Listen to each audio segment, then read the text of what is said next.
Spanish Toyo surprise. The Master Cat, or Puss in Boots, by Charles Perrault. There was a miller, who left no more estate to the 3 sons he had than his mill, his ass, and his cat. The partition was soon made. Neither the scrivener nor attorney were sent for. They would soon have eaten up all the poor patrimony. The eldest had the mill, the second the ass, and the youngest nothing but the cat. The poor young fellow was quite comfortless at having so poor a lot. "My brothers," said he, "may get their living handsomely enough by joining their stocks together, but for my part, when I have eaten up my cat, and made me a muff of his skin, I must die with hunger." The cat, who heard all this, but made as if he did not, said to him with a grave and serious air, "Do not thus afflict yourself, my good master. You have only to give me a bag, and get a pair of boots made for me, that I may scamper through the dirt and the brambles, and you shall see that you have not so bad a portion of me as you imagine." Though the cat's master did not build very much upon what he said, he had, however, often seen him play a great many cunning tricks to catch rats and mice, as when he used to hang by the heels, or hide himself in the meal and make as if he were dead, so that he did not altogether despair of his affording him some help in his miserable condition. When the cat had what he asked for, he booted himself very gallantly, and, putting his bag about his neck, he held the strings of it in his 2 forepaws, and went into a warren where there was great abundance of rabbits. He put bran and sow thistle into his bag, and stretching himself out at length as if he had been dead, he waited for some young rabbit, not yet acquainted with the deceits of the world, to come and rummage his bag for what he had put into it. Scarce was he lain down but he had what he wanted. A rash and foolish young rabbit jumped into his bag, and Monsieur Puss, immediately drawing close the strings, took and killed him without pity. Proud of his prey, he went with it to the palace, and asked to speak with his Majesty. He was showed upstairs into the king's apartment, and, making a low reverence, said to him, "I have brought you, sir, a rabbit of the warren which my noble lord the Marquis of Carabas," for that was the title which Puss was pleased to give his master, "has commanded me to present to your Majesty from him." "Tell thy master," said the king, "that I thank him, and that he does me a great deal of pleasure." Another time he went and hid himself among some standing corn, holding still his bag open, and when a brace of partridges ran into it, he drew the strings, and so caught them both. He went and made a present of these to the king, as he had done before of the rabbit which he took in the warren. The king in like manner received the partridges with great pleasure, and ordered him some money to drink. The cat continued for 2 or 3 months thus to carry his Majesty, from time to time, game of his master's taking. One day in particular, when he knew for certain that the king was to take the air along the riverside with his daughter, the most beautiful princess in the world, he said to his master, "If you will follow my advice, your fortune is made. You have nothing else to do but go and wash yourself in the river, in that part I shall show you, and leave the rest to me." The Marquis of Carabas did what the cat advised him to, without knowing why or wherefore.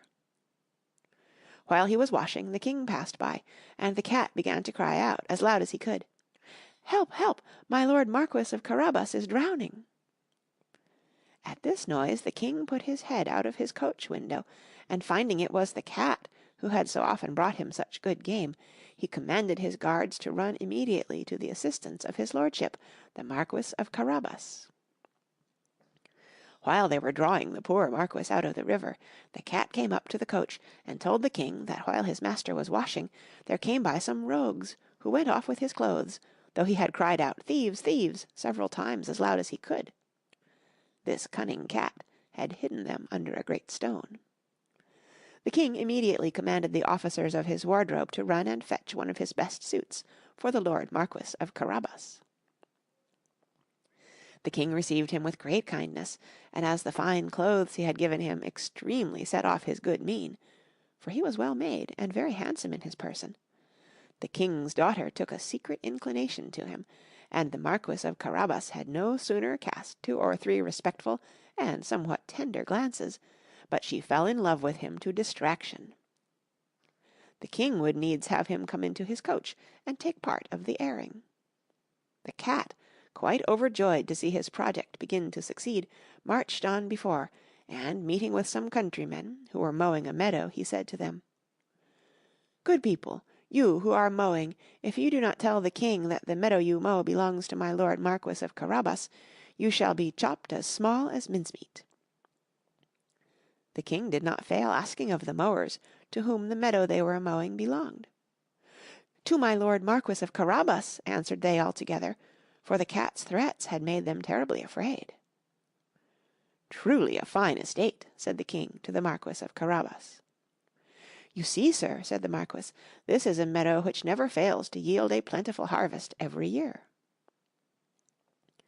The master cat, who still went on before, met with some reapers, and said to them, "Good people, you who are reaping, if you do not tell the king that all this corn belongs to the Marquis of Carabas, you shall be chopped as small as mincemeat." The king, who passed by a moment after, would needs know to whom all that corn, which he then saw, did belong. "To my lord Marquis of Carabas," replied the reapers, and the king again congratulated the Marquis. The master cat, who went always before, said the same words to all he met, and the king was astonished at the vast estates of my lord Marquis of Carabas. Monsieur Puss came at last to a stately castle, the master of which was an ogre, the richest had ever been known, for all the lands which the king had then gone over belonged to this castle. The cat, who had taken care to inform himself who this ogre was and what he could do, asked to speak with him, saying he could not pass so near his castle without having the honour of paying his respects to him. The ogre received him as civilly as an ogre could do, and made him sit down. "I have been assured," said the cat, "that you have the gift of being able to change yourself into all sorts of creatures you have a mind to. You can, for example, transform yourself into a lion or elephant, and the like." "This is true," answered the ogre very briskly, "and, to convince you, you shall see me now become a lion." Puss was so sadly terrified at the sight of a lion so near him that he immediately got into the gutter, not without abundance of trouble and danger because of his boots, which were ill-suited for walking upon the tiles. A little while after, when Puss saw that the ogre had resumed his natural form, he came down, and owned he had been very much frightened.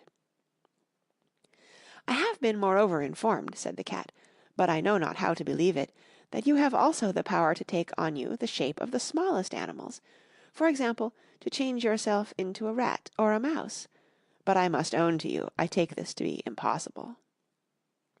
"Impossible!" cried the ogre, "you shall see that presently," and at the same time changed into a mouse, and began to run about the floor. Puss no sooner perceived this, but he fell upon him, and ate him up. Meanwhile the king, who saw as he passed this fine castle of the ogre's, had a mind to go into it. Puss, who heard the noise of his Majesty's coach running over the drawbridge, ran out and said to the king, "Your Majesty is welcome to this castle of my lord Marquis of Carabas." "What, my lord Marquis?" cried the king, "and does this castle also belong to you? There can be nothing finer than this court, and all the stately buildings which surround it. Let us go into it, if you please." The Marquis gave his hand to the Princess, and followed the king, who went up first. They passed into a spacious hall, where they found a magnificent collation which the ogre had prepared for his friends, who were that very day to visit him, but dared not to enter, knowing the king was there. His Majesty was perfectly charmed with the good qualities of my lord Marquis of Carabas, as was his daughter, who had fallen violently in love with him, and seeing the vast estate he possessed, said to him, after having drank 5 or 6 glasses, "It will be owing to yourself only, my lord Marquis, if you are not my son-in-law." The Marquis, making several low bows, accepted the honour which his Majesty conferred upon him, and forthwith, that very same day, married the Princess. Puss became a great lord, and never ran after mice any more, but only for his diversion. The Moral: how advantageous it may be, by long descent of pedigree, to enjoy a great estate. Yet knowledge how to act, we see, joined with consummate industry (no wonder ye thereat) doth often prove a greater boon, as should be to young people known. Another. If the son of a miller so soon gains the heart of a beautiful princess, and makes her impart sweet languishing glances, eyes melting for love, it must be remarked of fine clothes how they move, and that youth, a good face, a good air, with good mien, are not always indifferent mediums to win the love of the fair and gently inspire the flames of sweet passion and tender desire.